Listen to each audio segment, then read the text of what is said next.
Hello guys, welcome back to another reaction video. Today I'll be reacting to the falling of World War II. As you guys know, I just covered World War I and World War II, and I felt it would be appropriate for me to cover this video at this point. Before I get into it, guys, I want to get to 500 subscribers at the end of June. I know it's a crazy goal, but it's my goal, alright? I'll give you guys a second, hit the subscribe and the like button. You'll be doing me a huge favor. Alright, I really appreciate it. Now let's get into the video.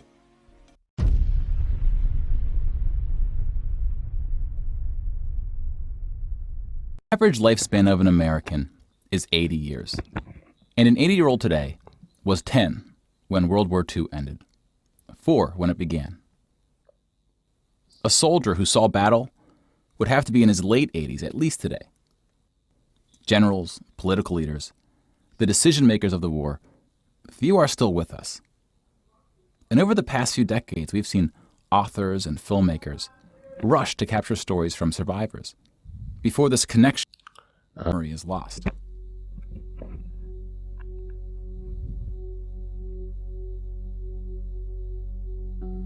This project is not about individual war stories, and it's not about survivors. We're going to tally up the tens of millions of people whose lives were cut short by the war, and see how these numbers stack up to other wars in history, including trends in recent conflicts.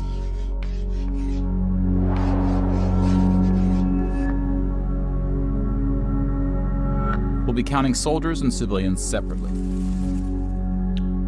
Each of these figures represents 1,000 people who died.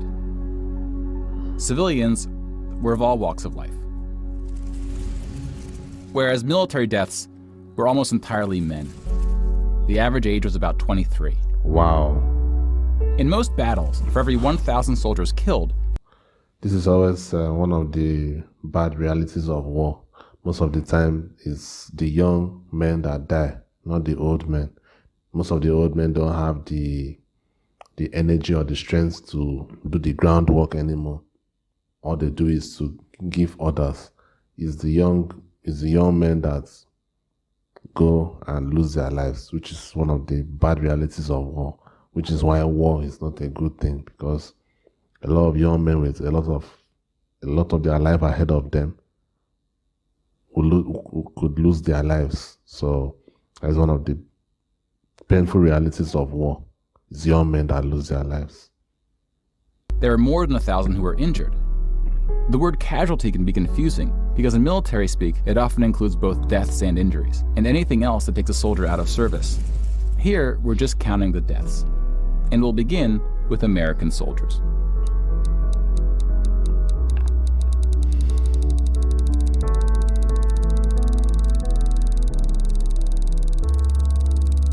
Over 400,000 died. Most of the deaths occurred in the European theater, fighting the Nazis. And about a quarter were in the Pacific, fighting the Japanese. Guys, this background music is so sorrowful. Such a sorrowful background music. I know that is part of why, maybe that is the concept of the video, to make you feel that reality, to make you feel what this is supposed to be. So I get that, but this is such a sorrowful background music, man. I hope I don't lose it. When you put them on the timeline, you see that casualties were the heaviest at the end of the war. The war began on September 1st, 1939. But the US wasn't willing to join the fight until Pearl Harbor, 2 years in. The deaths increased drastically on D-Day, when the Allies invaded Normandy. Damn. One of the most tragic moments of the war was on D-Day at Omaha Beach, where 2,500 Americans fell. So about the same number of US soldiers died on this single beach landing as the entire 13 years of the recent war in Afghanistan. Damn. The bloodiest battle in the Pacific was Okinawa, which lasted 82 days, during which 12,500 Americans died. I mean, like, being in battle for 82 days. I mean, we could just sit down and look at it like it's some child's play. most of us that have never been in war, being in a particular battle, it's not even actually the same thing that is happening in Ukraine. I know the war is more than 82 days now, but this is almost like you are in a particular place fighting a particular battle for 82 days. That is crazy.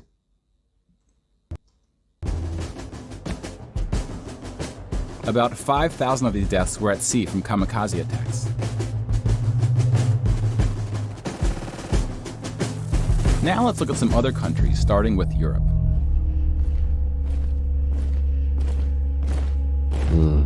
Germany started World War II when it invaded Poland. Poland ultimately lost 200,000 soldiers in the war. Most died after the invasion while the country was occupied by Germany and the Soviet Union. Germany, meanwhile, lost just 16,000 in the invasion of Poland. Wow. The Nazis went on to invade and conquer other. I don't want to say this anymore. I've said it in both the World War I and World War II videos. These Germans were very efficient. I have to say, at least at the beginning of the war, they were really efficient. Imagine the difference in loss of men. Look at the difference. That is crazy. Countries, including Denmark, Belgium, the Netherlands, France, Greece, and Yugoslavia. France surrendered, but after losing 92,000 soldiers in the Battle of France. Over 200,000 ultimately fell, which includes deaths in POW camps, French colonies, and other fighting. Yugoslavia suffered almost 500,000 military deaths. Wow. The initial invasion brought relatively few casualties on both sides. But the deaths mounted under Nazi occupation due to guerrilla fighting, civil conflict. Look at and the mass difference. Look at the difference. The Nazi invasions were swift, with relatively few German losses. Even the Nazi commanders expressed surprise at their success. Really, I'm telling you, And then we have the like I said, they were very efficient. This is crazy. Look at the difference look at this. Look at the difference. This is something else, man. It's crazy. United Kingdom and the United States, who were not invaded but took the fight to the Nazis. Britain lost about the same number of soldiers as the US, which includes the British colonies. Germany lost about 500,000 soldiers fighting the US and Britain in what is known as the Western Front, which took place in France and Belgium. Okay.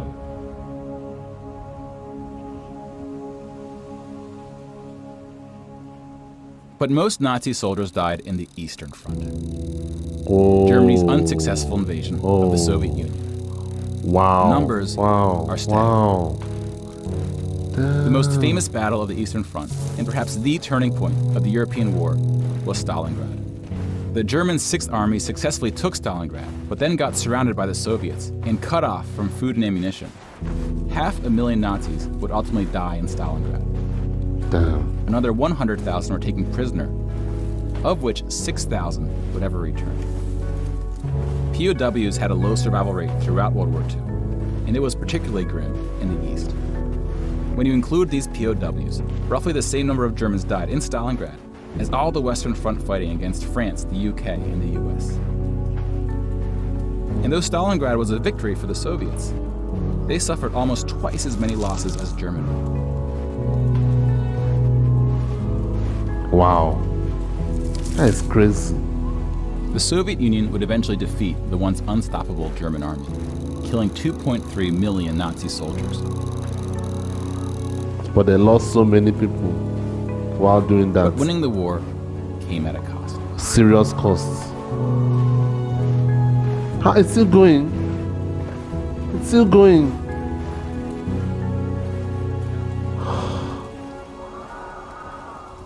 What? Okay, that's enough. That's enough.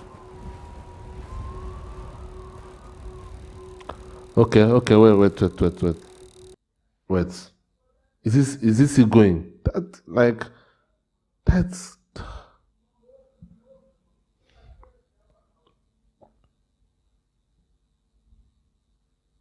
Wait, I know that Russians lost a lot, or the former Soviet Union, they lost a lot during the war. With this number of losses, Could we say the Soviet Union were the heroes of World War II? Could we say that? I know, the US were ultimately the country that kind of made Japan and Germany to succumb, like ultimately due to the atomic bombs. But could we actually say that Russia or the former Soviet Union were the real heroes? Could we actually say that? I know they're not the most popular country right now with what is happening in Ukraine, but could we actually say that? This is crazy. It's still going.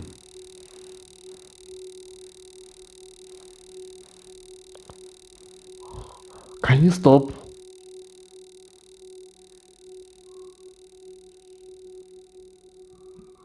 $8.7 million Okay. is the official tally by the Russian Finally. military, a hotly disputed number.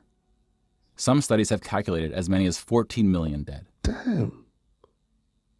To complete the count of European military deaths, we need to add German deaths from other fronts, including the North and Africa, as well as deaths from other Axis powers allied with the Nazis: Hungary, Romania, and Italy. When you put these European military deaths on the timeline, it looks like this. Wow. You can now interact with the chart to learn more. Pause the narration if you would like more time.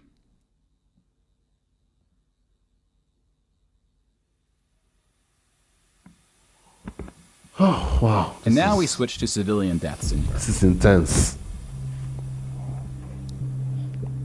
Those are just military deaths. Like, just military deaths. I mean, war is terrible, man. Guys, war is terrible.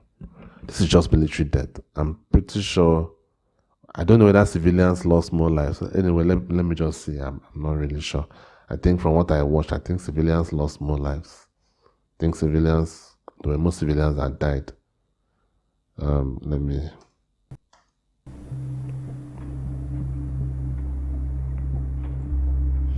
Six million Jewish people were killed in the Holocaust. If you separate this by country, you see that about half, 2.7 million, were Polish. 700,000 were Soviets, followed by Hungary and 17 other countries.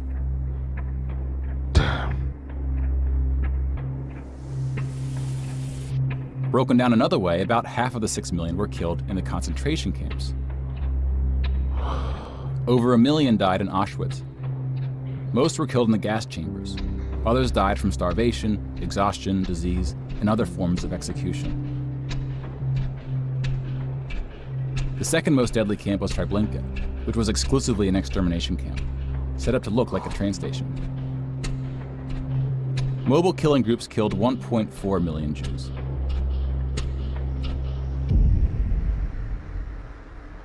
Like with the gas chambers, men were killed first to reduce the risk of revolt.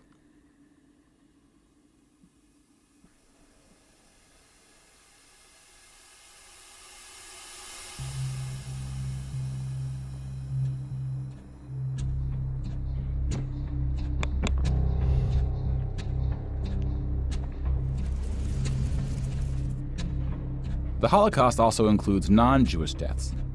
Between 130,000 to 500,000 Roma, then called Gypsies, were killed. The numbers are disputed. About 250,000 people with disabilities were killed. This background music is just too chilly. I mean, it's too chilly. It's making me.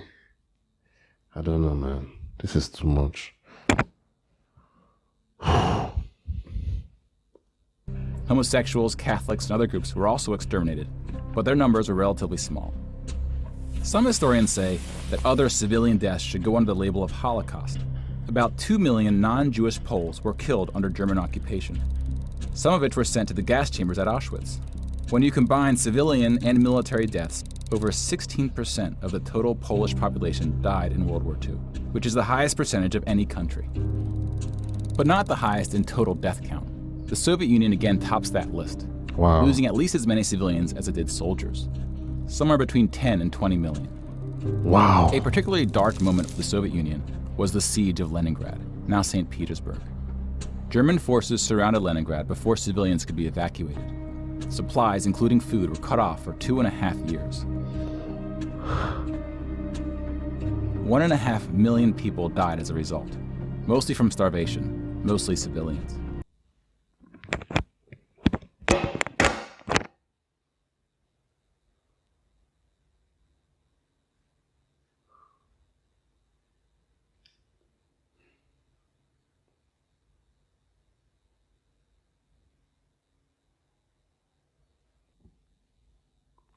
Guys, I'm going to apologize before saying this. I know they're not the most popular country right now, but the Soviet Union, or current Russia, were the heroes of World War II. That's just my opinion. I know it's unpopular right now, but this is just devastating. Like, and to make it to look at the irony, the fact that the Soviet Union, that is Russia, were backing Germany at the beginning of the war. I mean, like, and how it now turned out for them, because from what I saw in those videos, both countries first invaded Poland together. Germany invaded from the west, Russia invaded from the east. So they were together at the beginning. And this is how it now ended up for them. Now you could say, well, they were betrayed and it's their fault. I don't know. Like, at the end of the day, they came to their senses and they fought valiantly against the Nazis. So this is just intense. It's very emotional, and a very emotional video. And the way this guy, this is a very great video. He's really done it justice with the way, with the narration and everything. Perfect. Stalin's cruelty towards his own people is partly responsible for these numbers. He often didn't allow civilians to evacuate from cities, thinking it would cause the soldiers protecting them to fight harder. About 1 million Soviets died in Stalin's own labor camps, called the Gulag. Just about every country suffered civilian losses, especially countries who... Okay, no wonder. I now get it, because I've always been hearing Stalin's name in a bad light. Every time I always hear his name, it's never good. And when I was watching the World War II video, I was like, this man was the leader of Russia or Soviet Union when they fought the Nazis. So how did it turn out that history now painted him as a terrible person, like terrible leader? Like, I was wondering. I didn't want to. I was speculating about it in my brain, but I didn't say it out. But now I've now understood what really happened, because at the end of the day, he contributed to civilian deaths. That is just what this video is telling me now. He contributed to civilian deaths, and that it has now enlightened me as to the reason why his name is not, like, recognized as a man that led his country against the antagonists at the time. So it really elaborated the whole thing for me right now. While many died as a result of so-called collateral damage, the biggest numbers occurred when it was no accident. Civilians were exterminated, purposely fired upon or bombed, used as human shields, or intentionally deprived of food. The intentional killing of civilians was done by most warring parties, including the United Kingdom and the United States. The United Kingdom was spared of a land invasion, but still lost 60,000 civilians, largely from German air raids or blitzes, often directed at civilian population centers. The UK did the same to German cities at a much greater magnitude, causing about 10 times the number of deaths. But most German civilian deaths came from the ground at the late stage of the war. When the Nazi regime collapsed, civilians living in occupied regions had to desperately flee from the advancing Soviet army. Rapes were widespread, and death estimates ranged from 600,000 to 3 million.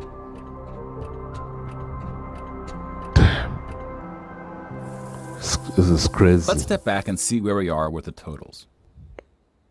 We just counted about 20 million civilian deaths in Europe.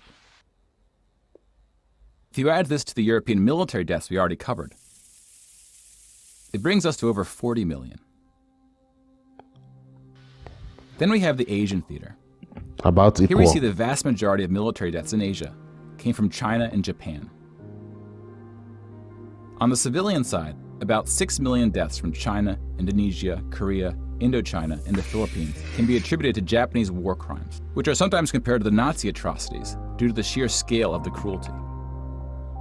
China had the second highest death count after the Soviet Union.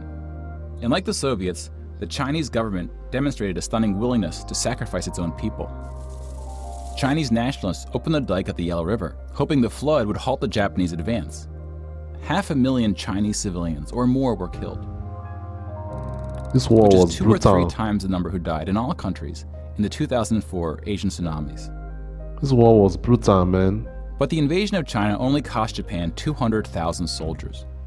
Most were killed fighting the US and allies in the Pacific War.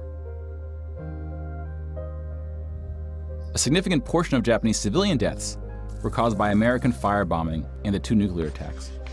Contrary to official US statements, these airstrikes were directed at civilian populations, not military targets. When you add all the deaths outside of Europe, it brings us to a grand total of 70 million for the war, give or take depending on who's counting and what civilian deaths get included. More people died in World War II than in any other war in history. For comparison, here are 20 or so of the very worst wars and atrocities we have on record. Some of these are more of atrocities than wars, but we've seen how that distinction can get blurry. Some of these spanned across centuries. World War II had the highest body count, and it all happened in just 6 years. The world's population has grown significantly since the earliest atrocities on this list. If you want to compare them in terms of what percentage of the world died, we can adjust the chart to look like this. Okay. This rough approximation tells us there may have been more devastating wars before World War II, proportionally speaking. Wow.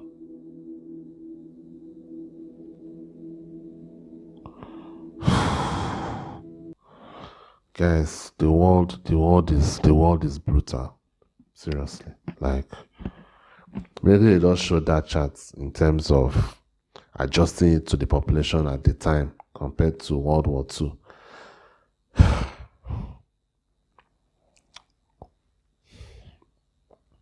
I mean, like, I don't even know what to say. I don't know what to say.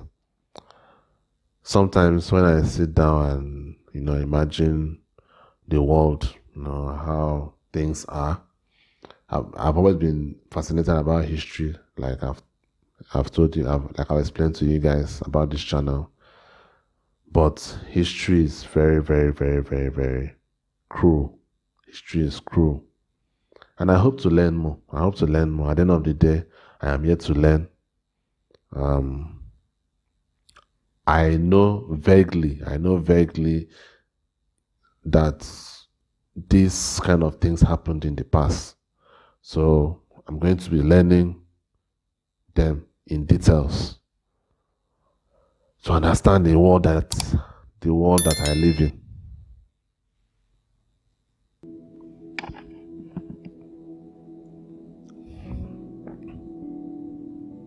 When we turn to post-war conflicts, it's hard to say anything that isn't controversial. But the data shows something quite extraordinary has been happening. In 1989, John Gaddis coined the phrase the long peace to identify the absence of conflict between the nuclear powers during the Cold War. Which is true. 25 years later, the Cold War is over, and the term is still being used, although its meaning may have shifted. European countries have not fought each other, except for this 10-day war in 1956 when the Soviet Union invaded Hungary. When we look at European wars before World War II, it looks like this. They tend to be more frequent as you go back, though smaller in scale. It's the longest period of peace. And the largest 44 economies of the world have not battled each other since World War II. Rich countries have fought poorer countries, like the US versus Iraq. But rich countries have not fought other rich countries. Such a period of peace between the so-called great powers hasn't been seen since the Roman Empire. To many, peace is too strong of a word. But this is part of the reason why a lot of people are scared. They are scared of NATO getting involved with this Ukraine war. They are scared of it. There are a lot of people around the world that are scared of it because, like he's saying here, this is the longest period of peace between the super or the world powers. Let me not, because apparently the US is the superpower. But in terms of the world powers, this is the longest period of peace between these world powers. So, of course, US can go invade Iraq, invade Afghanistan, and do all that. It doesn't have the same magnitude as US going toe-to-toe with a country like Russia. It's a different thing entirely. Wars have occurred since World War II, and they can be grouped into these 4 categories. We don't see colonial wars anymore. We've already noted that interstate wars between rich countries have not occurred at all. And here we see wars involving smaller economies have tapered off. That leaves civil wars of 2 types, with and without foreign intervention. And this is what these battle deaths look like alongside of World War II. More people died fighting in World War II than in all the wars since. Wow. And again, we can't forget about world population, which has almost tripled since even if you adjust it if to we scale these population, numbers to show deaths in proportion to world close. population, showing the likelihood that a person on Earth dies in battle, the downward trend becomes even more pronounced. It's Now, not this isn't even to close. infer anything about why this trend is occurring. That's a discussion for another day. You can now interact with this chart to explore what conflicts are behind the totals. Now, bear in mind, we're just looking at battle deaths here, not civilian deaths, but those too are in decline. Peace is a difficult thing to measure. It's a bit like counting the people who didn't die in wars that never happened. We give such importance to the word peace, but we don't tend to notice it when it occurs or report on it. Sometimes it takes reminding ourselves of how terrible war once was to see the peace that has been growing around us. Of course, this trend. The video may was not made continue. around 2016, so obviously it doesn't consider what's going on in Ukraine right now. So, and it's not clear how looking at these charts can help us make the right decisions to ensure that it does. But the longer the long peace grows, the more significant it becomes. So if watching the news doesn't make us feel hopeful about where things are heading, watching the numbers might.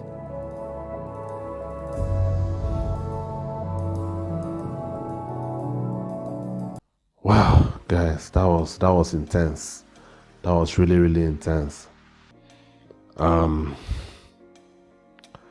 Obviously, the video does not consider what is happening currently in the world. It was made in 2016 and or thereabouts or so, and of course, what is happening in Ukraine right now is terrible and should not be happening, but it's totally different.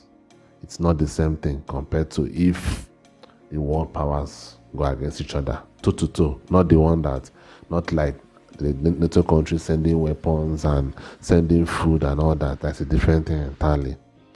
If those countries go toe to toe, it's a different, it's going to be out of this world. So obviously, from this explanation, even if what is happening in Ukraine is terrible, it still counts as the period of peace because the world powers have not gone against each other yet. But I actually fear that the longer this Ukraine war goes, I actually fear that the longer it goes, the sooner the NATO countries will start getting involved because it's getting too long at this point. All right, guys. I hope you guys enjoyed my reaction. If you enjoyed it, please smash the like button, share the video, and I'll see you next time. Peace.